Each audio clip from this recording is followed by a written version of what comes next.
वचन सबके लिए है, चाहे वो कितना भी पापी हो, चाहे कितना वो अपने आप को धर्मी ठहराता हो, चाहे किसी भी जाति का हो, चाहे किसी भी धर्म का हो, चाहे जिस भी देश का हो, चाहे गोरा हो, काला हो, हर एक के लिए वचन है और वचन हर जगह पर जा रहा है। यीशु मसीह के साथ साथ जीना, आप पाप को साथ लेके नहीं चल सकते, उसे बिगाड़े नहीं, उसे बना कर रखें, आप उसका पूरा प्रतिफल पाएं। प्रभु आपके साथ है। मत्ती 13 उसका 7 वचन। कुछ बीज झाड़ियों में गिरे और झाड़ियों ने बढ़कर उन्हें दबा डाला। कुछ बीज झाड़ियों में गिरे और झाड़ियों ने बढ़कर उन्हें दबा डाला। वचन तो हर जगह जाने के लिए तैयार है। वो वहां भी गया, पहले नंबर पर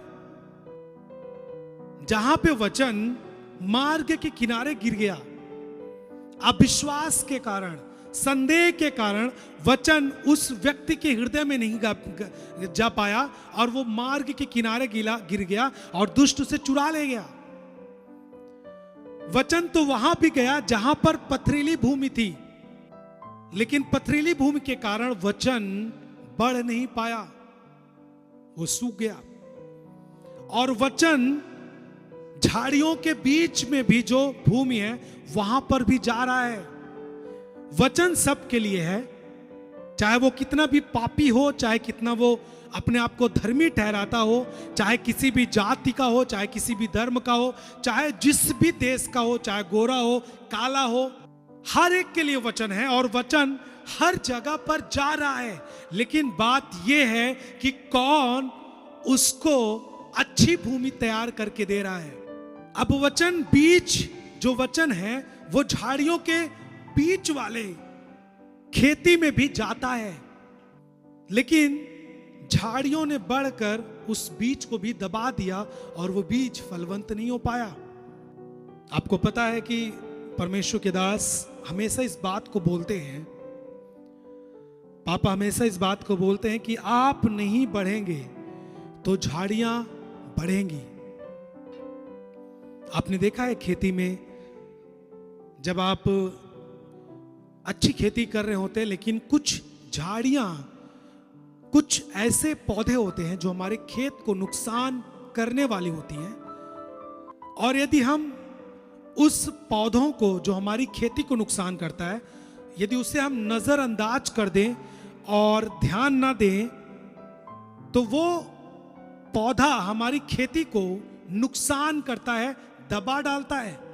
इसलिए हम लोग क्या करते हैं, जब कोई भी खेती करते हैं तो उसके पहले जो नुकसान करने वाले पौधे हैं, घास फूस, उनको उखाड़ते हैं और खेती को चारों तरफ से साफ करते हैं और दवा भी छिड़काव करते हैं कि जो हमारी बीज है, हमारा जो बीज है, उसके अलावा जो पौधे उगने वाले हैं वो ना उगे, ताकि हमारा बीज अच्छे से फल लाए।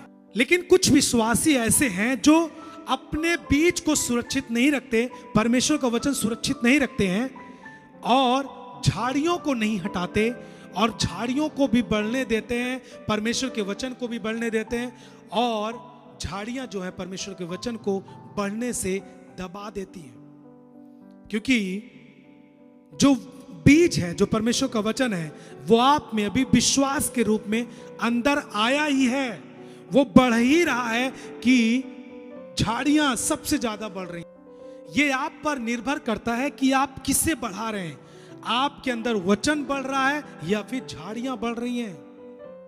हमारे साथ खोलें लूका रचित सुसमाचार 8 अध्याय उसका 14 वचन। लूका 8 उसका 14।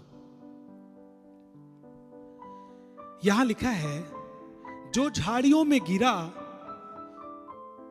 सो वे हैं जो सुनते हैं, वचन को सुनते हैं, पर होते होते वचन को सुनते सुनते मसीह में कुछ टाइम व्यतीत करते करते बीच में चिंता, धन, जीवन की सुख विलास में फंस जाते हैं और उनका फल नहीं पकता।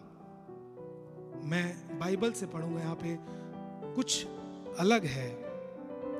लूका 8 उसका 14 यहां पर भी है, जो झाड़ियों में गिरा यह वे हैं जो वचन सुनते हैं पर आगे चलकर चिंता और धन जीवन के सुख विलास में फंस जाते हैं और उनका फल नहीं पकता। वचन साफ साफ कह रहा है कि कुछ विश्वासी ऐसे होते हैं वचन को सुनने वाले जो मसीह में चल रहे हैं, मसीह में बढ़ रहे हैं, लेकिन साथ साथ वो सुख विलास, शारीरिक काम, व्यभिचार, चोरी, पाप की चीजें, गलत चीजों को देखना, गलत चीजों को बढ़ावा देना जिंदगियों में, उनको लगता है कि जैसे मैं संसार में जीता था वैसे मसीह में जी सकता हूं। मैं कहना चाहता हूं, यदि आप जैसे संसार में जीते थे वैसा आज मसीह में भी जिएंगे तो इसका अर्थ यही है कि आप परमेश्वर के वचन को तो कम बढ़ा रहे हैं परंतु आप झाड़ियों को ज्यादा बढ़ा रहे हैं, क्योंकि आप जिस पर फोकस कर रहे हैं वो चीजें आप में बढ़ रही हैं, और जो बढ़ रही हैं वो है झाड़ियां, और वो झाड़ियां वो है जो शैतान के हथियार हैं, शैतान के काम हैं, जो साबित कर देता है कि आप मसीह में ना तो आप बढ़ सकते हैं, ना तो आप मसीह में जी सकते हैं, ना तो आप उद्धार पा सकते हैं। यीशु मसीह के साथ साथ जीना, आप पाप को साथ लेके नहीं चल सकते। आप कहीं काम करते हैं और आप उस काम में आप चोरी करते हैं, आपको लगता है मुझे कम पेमेंट मिल रही है और मैं चोरी करके पेमेंट बढ़ा लूंगा। मैं आपसे कहना चाहता हूं, यदि आपको पेमेंट कम मिल रही है, आप पेमेंट और चाहते हैं, कहीं दूसरी जगह पेमेंट आपको मिलती है, तो आप उस मालिक को छोड़कर, उस दुकान को छोड़कर, उस सेवकाई को छोड़कर दूसरी सेवकाई में जा सकते हैं, लेकिन आप अपनी पेमेंट को बढ़ाने के लिए उस जगह से चोरी नहीं कर सकते। इसका मतलब है कि आप शैतान को उसके जो वृक्ष हैं, उसके जो झाड़ फूस हैं, आप उनको भी बढ़ा रहे हैं, और वही विश्वासी आगे चल के और अधिक लालसाओं में जाते हैं, और अधिक लालच में जाते हैं, और अधिक व्यभिचार में बढ़ते जाते हैं। जब आप आज व्यभिचार नहीं छोड़े तो आप कल नहीं छोड़ सकते, क्योंकि वो बढ़ रहा है। जब आज आप निर्णय लेकर चोरी नहीं छोड़ सकते तो वो आप में कल नहीं छूट सकता, क्योंकि आज से वो आप में बढ़ रहा है, कल तो आप में पौधा पेड़ बन जाएगा। जब आज आप पवित्रताई का निर्णय नहीं ले रहे हैं और आप यीशु मसीह के साथ साथ पाप में भी चल रहे हैं, आपको लगता है यीशु मसीह से चंगाई पाने के लिए उसके साथ हैं और हम पाप में भी जिएंगे, इसका मतलब यह है कि आप आगे चलकर भी पाप से आजाद नहीं होंगे, क्योंकि जब आप आज के दिन कर रहे हैं वो आपके साथ साथ बढ़ रहा है, और जो चीजें बढ़ेंगी, जो पेड़ बढ़ेगा, उसी का फल आप भुगतेंगे, उसी का फल आप खाएंगे। यदि परमेश्वर का वचन बढ़ेगा आप उसका फल खाएंगे, यदि शैतान के कामों का फल बढ़ेगा, पेड़ बढ़ेगा, आप उसका फल खाएंगे। आप किस तरीके से विश्वासी हैं? चलते चलते वचन चिंताओं से दबना नहीं चाहिए। मैं क्या खाऊंगा, क्या पहनूंगा? यदि आप सेवा में हैं, आपने निर्णय लिया कि मैं सेवा करूंगा, लेकिन आज वो सेवा बीच में ही चिंताओं से दबने लगी है। सुख विलास दूसरों को देखकर, दूसरों की सुख विलास देखकर हमारी सेवकाई, हमारी बुलाहट दबने लगी है, तो आपको इसके लिए सचेत होना है। जो वचन है उसको बढ़ाने के लिए आपको सतर्क रहना है। यदि आप नहीं छोड़े तो कल को और आप चिंतित होंगे, और आप में पाप बढ़ेगा और आपको दबा देंगी, और परमेश्वर पर आप विश्वास करने वाले नहीं होंगे एक दिन और आप एक अविश्वासी की तरह जीने वाले हो जाएंगे एक दिन। मसीह में लगाया हुआ बीज भी हो सकता है कि आपके जीवन में वो पेड़ तक बढ़ जाए, लेकिन यदि झाड़ियां बढ़ गई तो वो पेड़ जो परमेश्वर के वचन से है वो फल नहीं लाएगा, पक नहीं पाएगा। यानी उसकी पूरी आशीषें, एक पेड़ का फल यानी पेड़ की आशीष तभी दिखती है जब एक पेड़ का फल फल आता है और फल पकता है और उसका स्वामी जब उसे खाता है, इसका मतलब उस पेड़ की पूरी आशीषें प्राप्त कर पा रहा है। लेकिन कुछ लोग मसीह में चलते चलते इन जीवन की चिंताओं और सुख विलास और पाप में फंस करके प्रभु के पूरे आशीषों को नहीं पा पाते और कहीं ना कहीं वो वचन से पीछे हो जाते और हट जाते हैं। इसी में हम और पढ़ेंगे मरकुस 4 उसका 18 और 19। मरकुस 4 18 और 19। और जो झाड़ियों में बोए गए ये वे हैं जिन्होंने वचन सुना, संसार की चिंता, धन का धोखा और वस्तुओं का लोभ उनमें समाकर वचन को दबा देता है और जो वचन है वो निष्फल रह जाता है। मैं आपसे कहना चाहता हूं, आप ध्यान दें, कहीं वचन आप में निष्फल तो नहीं हो रहा है। आप सेवा में हैं, आप ध्यान दें, कहीं वचन आप में निष्फल तो नहीं हो रहा है। आप विश्वास में हैं, आप ध्यान दें, कहीं आप में वचन निष्फल तो नहीं हो रहा है। उसको फल के साथ प्रकट होने के लिए जगह दें। झाड़ियों को रोके बढ़ने से। झाड़ियां हैं पाप, व्यभिचार, चोरी, गालियां देना, लड़ाई करना, झगड़े करना। कुछ लोग नए नए मसीह में होते हैं। हमारे गांव की तरफ क्या होता है, कुछ लोग नए नए मसीह में होते हैं तो वो यीशु मसीह का नाम लेकर लड़ाइयों में श्राप देने लगते हैं कि तुम्हारे बच्चे के साथ ये हो जाए, तुम्हारे घर वालों के साथ ये हो जाए। मैं कहना चाहता हूं, परमेश्वर का वचन कभी भी काम नहीं करेगा, क्योंकि उसका वचन श्राप देने के लिए नहीं है, उसका वचन आशीष देने के लिए है। आप इतनी बरकत में हैं कि आप अपने सताने वालों को भी आप केवल दे सकते हैं, तो केवल आशीष दे सकते हैं, श्राप नहीं दे सकते। चाहे उसे आप सामने नहीं देंगे, लेकिन आपको घर में भी देना होगा तो आप उसे आशीष ही देंगे, क्योंकि आप आशीषित बनाए गए हैं। आप श्राप दे ही नहीं सकते। लास्ट बात पढ़ेंगे हम, मत्ती 13 उसका 8 वचन। मत्ती 13 उसका 8। पर कुछ बीज अच्छी भूमि पर गिरे और फल लाए। कितना कितना? कोई 100 गुना, कोई 60 गुना, कोई 30 गुना। जिसके कान हो, जो सुन रहा है वो सुन ले। जो नहीं सुनना चाहता, जो नहीं सुन रहा है, उससे कोई मतलब नहीं रखता प्रभु। जिसके कान हो, जो सुन रहा है वो सुन ले। चौथी बात और आखिरी बात, धन्य है वो भूमि जिन्होंने परमेश्वर के वचन को अपने जीवन में लिया और इतने अच्छे तरीके से लिया कि अधिक से अधिक फल लाया। चाहे एक 30 गुना फल लाने वाला भूमि हो, वो भी एक अच्छी भूमि में गिना जाता है। चाहे 60 गुना फल लाने वाला भूमि हो, वो भी अच्छी भूमि में गिनती होती है। चाहे 100 गुना फल लाने वाला भूमि हो, उसके भी अच्छी भूमि में गिनती होती है। लेकिन आपको अच्छी भूमि में आपकी गिनती होनी चाहिए। वचन को पूरी तरीके से जगह दें। पहला कि आप विश्वास में और संदेह करके वचन को अपने जीवन से हटाएं ना, परंतु उसे स्वीकार करें।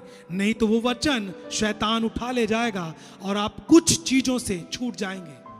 आप विश्वास और संदेह में ना रहें, नहीं तो शैतान को मौका मिलता है और आपके वचन को चुरा ले जाता है। दूसरा कि आपका जो भूमि है वो पूरी तरीके से यीशु मसीह को, उसके वचन को एक्सेप्ट करने वाला हो, स्वीकार करने वाला हो। एक वचन को नहीं, जितने वचन आप अपने जीवन में रखते हैं, सब जितने आप सुनते हैं, सबको अपने जीवन में रखें। क्योंकि जब आप उसे रखते हैं, आपका हृदय, आपकी भूमि पथरीली नहीं है। प्रभु के साथ आप व्यक्तिगत रिश्ता बनाएं, विश्वास में मजबूती के साथ खड़े रहें, ताकि आपका बीज, आपका पौधा वो खत्म ना हो, कितना भी विरोध हो। झाड़ियों वाले बीज आपको नहीं बनना है, झाड़ियों को खत्म करना है, परमेश्वर का बीज बनना है, ताकि कोई भी चीजें आपके अंदर जो बढ़ रहा है मसीह, उसको खत्म ना कर सके। न डर को अपने साथ बढ़ाना है, न व्यभिचार को बढ़ाना है, न चोरी को बढ़ाना है, गंदी चीजों को अपने साथ नहीं बढ़ाना है। वचन को पूरा पूरा मौका दे, अच्छे भूमि के रूप में मौका दे, ताकि आप 30, 60, 100 गुना आप फल ला सके। सेवकाई चाहे 30 गुना वाली हो, चाहे 100 गुना वाली हो, चाहे 60 गुना वाली हो, परमेश्वर सबको अच्छी भूमि कहता है। जो फल लाना शुरू कर दिया वो अच्छी भूमि है। हो सकता है कुछ विश्वासियों के पास कम आशीष हो, कुछ के पास ज्यादा आशीष हो दिखने में, लेकिन धन्य आप भी हैं, धन्य वो भी है, क्योंकि आप भी एक अच्छी भूमि है और वो भी एक अच्छी भूमि है। जिन्होंने भी परमेश्वर के वचन को अपने जीवन में बढ़ने और फल लगने दिया, पकने दिया, वो हर एक अच्छी भूमि है। और हर एक विश्वासी को उद्धार पाने के लिए, प्रभु के साथ जीने के लिए इन चीजों का सामना करना पड़ता है, जो मैंने आपको 4 चीजें रखी। और वचन को ग्रहण करने वाले इतने ही प्रकार के लोग होते हैं, 4 प्रकार के लोग होते हैं। कुछ लोग मन में सोचते हैं ये प्रभु की ओर से परीक्षाएं होती हैं ताकि आप स्थिर है या नहीं है दिखे। नहीं, ये प्रभु की ओर से आने वाली परीक्षाएं नहीं है जो मैंने 4 चीजें पढ़ी, 3 चीजें, परंतु ये चीजें शैतान की चाल है जो आपको उद्धार पाने से, आपको मसीह में बढ़ने से रोकना चाहती हैं। शुरुआती में ही रोकना चाहती हैं, फिर यदि आप बढ़े हैं तो आप सताव के द्वारा रोकनी चाहती हैं। यदि आप सताव से भी बढ़ गए तो आपको व्यभिचार, चोरी, इन चीजों से रोकना चाहती हैं। यह है शैतान की चाल, ताकि आप उद्धार में ना बढ़ सकें, आप मसीह में ना बढ़ सकें। ये चीजें शैतान की चाल है, ना कि प्रभु की परीक्षा, और इसको हमें सामना करके आगे बढ़ना है।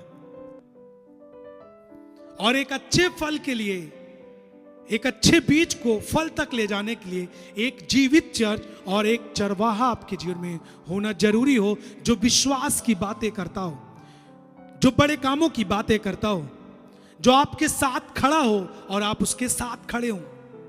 एक अच्छे बीज को फल तक और उसके पकने तक जाने के लिए एक जीवित चर्च और एक अच्छे चरवाहे की जरूरत होती है।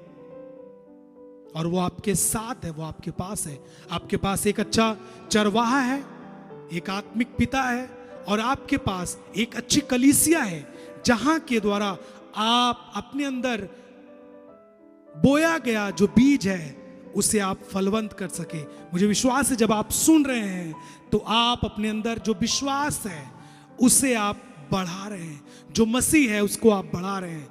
कोई भी चीजें आपको रोक नहीं पाएंगी, ना पथरीली भूमि वाले, ना झाड़ियों वाले, ना मार्ग के किनारे वाले, परंतु आप अच्छे भूमि वाले बीज हैं यीशु मसीह के नाम से। एक वचन और अंत में आपके लिए पढ़ूंगा, 2 यूहन्ना उसका 1 अध्याय उसके 8 वचन को। 2 यूहन्ना उसका 1 अध्याय उसके 8 वचन। मैं आपसे कहना चाहता हूं, अपने विषय में चौकस रहो कि जो परिश्रम हमने, यानी प्रभु के दास ने, आपके आत्मिक पिता ने और हमारे परिवार ने जो किया है आपके लिए, उसको तुम ना बिगाड़ो, उसे खराब ना करो, परंतु उसका पूरा प्रतिफल पाओ। आमीन, हालेलुया। जो हमने आपके लिए परिश्रम किया, जो परमेश्वर के दास ने आपके लिए परिश्रम किया है, जो उन्होंने वचन दिया, प्रार्थनाएं की और आज तक वही करते हैं, उसे बिगाड़े नहीं, उसे बना कर रखें, आप उसका पूरा प्रतिफल पाएं। प्रभु आपके साथ है।